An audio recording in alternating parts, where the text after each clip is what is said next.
sizlar? Oyim qilgan ko'rpachani to'shib olibsizlar. Iltimos kir qilmanglar, oyim qilganda. Siz turing, o'tirmang. Cho'kib ketadi paxtasi. Onangni qilgan ko'rpachasimi bu? Oyijon, no. Tintakmisiz? Bu fujerda meni oyim berganlar-ku.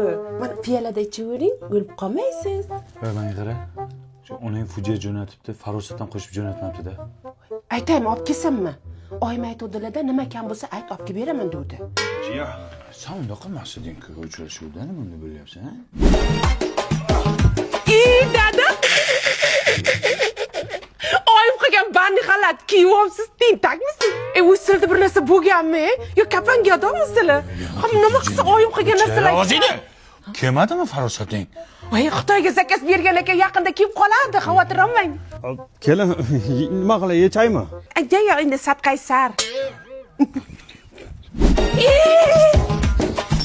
Bo'ldim. Sizlar toza tentak ekansizlar-ku. Nega oyim qilgan choynak pochta ishlatyapsizlar? Tur o'rningdan. Sen choynak po'shingga tur o'rningdan. Xitoyga boramiz. Inangni boramiz. Tur.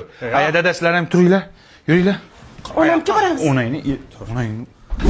Aya, dada, men Tavrabdan yangi uy oldim. Tayyor kadastri bor, tayyor remonti bor. Shunday kirib yashaymiz bo'ldi. Oyim qilgan ko'rpa to'shaklarni ham olib kelamizmi?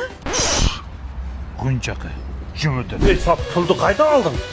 Boshlang'ich 25-30% to'ladim. Qolgan qismini taqsim to'lov tizimi orqali 5 yildan 10 yilgacha bo'lib to'lashga oldim.